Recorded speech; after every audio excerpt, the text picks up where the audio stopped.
تاسو وایئ چې منظور ټوپک ولې نه اخلي؟ منظور دا ټوپک ته لاس کړي. راشي د ستاسو د ټولو خبرې جواب. بسم الله الرحمن الرحیم. سلام قدرمنانو.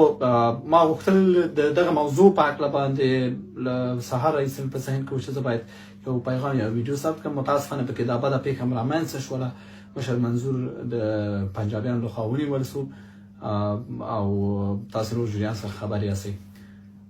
مخکې له هغه چې دغه پر نیول کېدو خبرې کوم لنډ پیغام پر دې لرم چې موږ متاسفانه همیشه ډېر ژر فکرا د خپل دښمن ته تسلیم شوي. معنا دا چې زه متاسفانه ګورم چې پنجاب یا ایسای خپلو هغه اهدافو ته چې د فکري اړخ یې درلودل ورو ورو رسیږي او دلیل یې زمونږ ضعیف برداشتونه دي. هغوی غواړي چې د خپل ځان پر وړاندې خنډونه پر خپل ځان بدنامه کړي. د شپې ورځې کې ګورم په ډېر ضعیف استدلال سره ځینې ځوانان د دغه توطیې ښکار شوي دي او په ډېرو ضعیفو دلایلو سره ورو ورو د غیر ارادي د پنجابیانو د ایسای په ګټه ورته دا فکري کار کوي. مثلا یو له دلایلو دا ده چې والا پی ټي ایم یا منظور موږ بې ننګه کړي وو، زموږ په عزت لاس لیږي او دی مو پرلت ته بولي. اول خو جنابه هر سړی پیدا د خپل خپل کار لره. مخکې له ده چې منظور راشي او هغه پښتانه چې تر پرونه یوازې کار د اسماعیل شاهد ډرامو ته لټ په لټ اوښتل او خندل وله، بله کومه توره خو تا نه وه کړې چې دی راغی او تی پرلت ته بوتلی تا نه یې دا توره واخیسته. تا کوم داسې شجاعت او توره کړې وله چې منظور راغی او د هغې مخه یې ونیوله او تر پرونه که ستا په عزت لاس اچول کېده ته خاموشه ولې، بې عزتي دې تحملوله. نن تفاوت دا دی چې ته نن غږ جګې دښمن ته د مرګ نارې ورکې، انګېزه دې پیدا کړې، ملګري دې پیدا کړي دي. نن ستا په عزت که لاس اچول کېږي لس ځلې مخکې هغه سوچ کړي.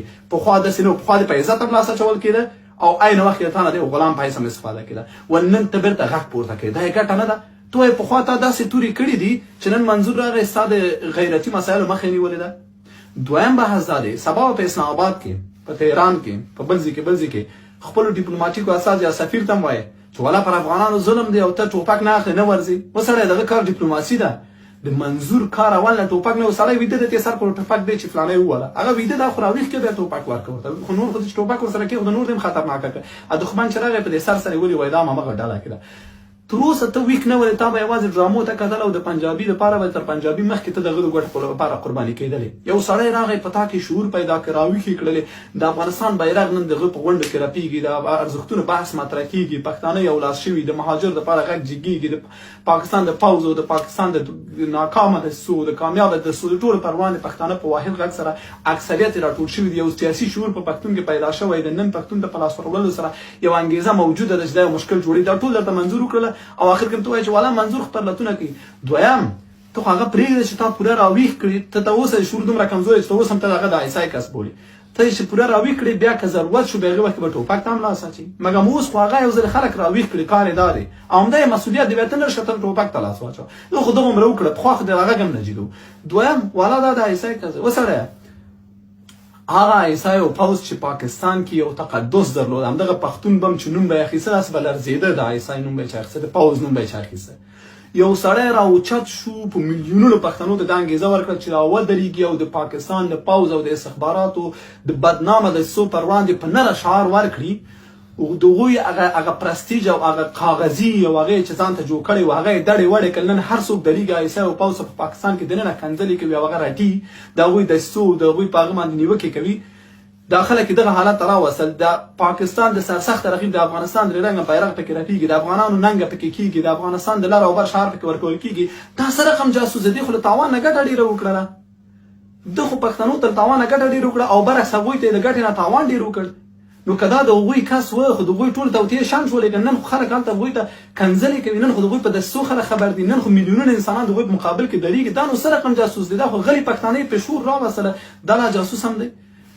لطفا سطحي بحث مه کوئ. که بیا ډېر منطقي بحث وي زه حاضر یم هر چا سره دا بحث وکړم چې ولې بل منظور یو فکر دی. سبا ته که منظور وخت منظور نه وي که نه دا فکر خو ژوندی ده او تر ټوله کمزوره دلیل ولې نه نیسي ولې نه وژني. د پښتنو دغه قاعده خو غرق او تباه یې کړله. ولې نه نیسي ولې نه وژني؟ همیشه چې سړی تر هغو منډه کړي او موږ یې قبر ته ګلان وینسو تر هغه پورې هغه سړی نه منو. ولې نه وژنو؟ سړی په دنیا کې ډېر مخالفین دي یو بل سره چې حتی ځینې موارد کې مخالف طرف په دې توانېدی شي چې د لوی مشر او رهبر له منځه یوسي. ولې عواقب یې سنجوي، ګټه او تاوان یې سنجوي.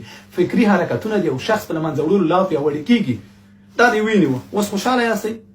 په هر حال هیله لرم هغسې چې تېر ځل او انشاءالله دا ځل خدای وکړي چې قصه تر اغېزه اوږده نه شي، هغسې چې تېر ځل د دغسې جابرانه اقدام پر وړاندې د نړۍ په سلګونو ښارونو کې خلک راپورته شو، پښتانه راپورته شو، دا ځل هم همداسې وشي. مننه.